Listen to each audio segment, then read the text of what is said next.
मधुबनी के नैन्सी हत्याकांड में अब एक नया मोड़ आ गया है। दिल दहला देने वाली इस वारदात में अब शक नैन्सी के चचेरे भाई पर गहरा रहा है। उधर पुलिस ने नैन्सी के घर वालों से जांच में पूरा सहयोग देने की मांग की है। क्या भाई ने की है नैन्सी की हत्या? क्या घर में ही छिपा है नैन्सी का कातिल? घर में ही दफन है नैन्सी की हत्या के राज? घर वालों के बयान से उलझन में पुलिस। मधुबनी के एक 12 साल की मासूम नैन्सी का जिस तरह बेरहमी से कत्ल करने के बाद उसकी लाश को तेजाब से जलाया गया। सोशल मीडिया पर तस्वीरें वायरल होने के बाद हत्यारों को सजा दिलाने की मांग को लेकर बिहार से लेकर देश भर में आंदोलन शुरू हो गया। अब नैन्सी हत्याकांड में शक की सुई अब उसके चचेरे भाई राघवेंद्र के इर्द गिर्द घूम रही है। हालांकि इससे पहले हत्याकांड में लालू झा और पवन झा का नाम आने के बाद दोनों को पुलिस ने हिरासत में लिया था, लेकिन पुलिस को कोई कामयाबी नहीं मिली। सूत्रों की माने तो ईटीवी की पड़ताल में गांव के लोग भी खुलकर राघवेंद्र का नाम नहीं ले रहे, लेकिन ऑफ द रिकॉर्ड वो घर के ही किसी शख्स पर हत्या का शक जता रहे हैं।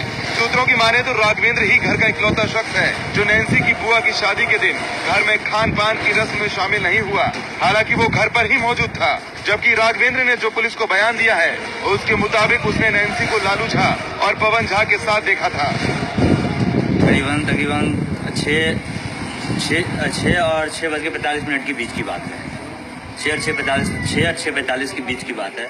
हम और पंकज मेरा भाई जा रहे थे चेयर लेकर के, काम का आंगन था, वहाँ पे सामान लेके जा रहे थे। जब रास्ते में वहाँ बैंक के पास पहुँचा तो झाड़ी में था लालू झा को मैंने देखा, आगे से पवन आ रहा था, उसके पीछे नैन्सी।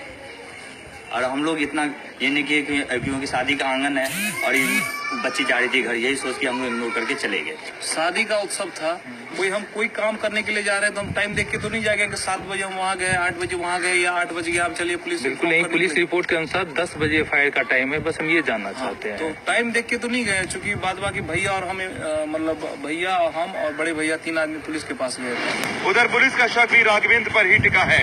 मधुबनी एसपी पहले ही बता चुके हैं कि नैन्सी का अपहरण नहीं बल्कि उसकी निर्मम तरीके से हत्या की गई। डीजीपी ने भी उस नदी का जायजा लिया जहां नैन्सी की लाश बरामद हुई थी। एफआईआर में नेम्ड एफआईआर किया गया है पीड़ित पक्ष द्वारा।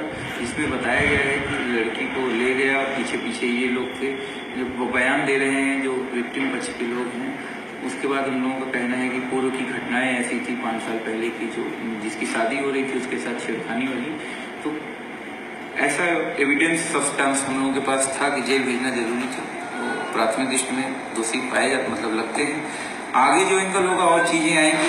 हैरान करने वाली बात यह है कि जब से राघवेंद्र शक के दायरे में आया है वो हर वक्त घर पर ही मौजूद रहता है। आखिर कौन से राज हैं जो राघवेंद्र जानता है और पुलिस को बताना नहीं चाहता?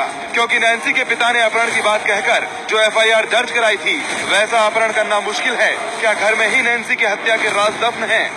मधुबनी से ईटीवी न्यूज के लिए अभिषेक की रिपोर्ट।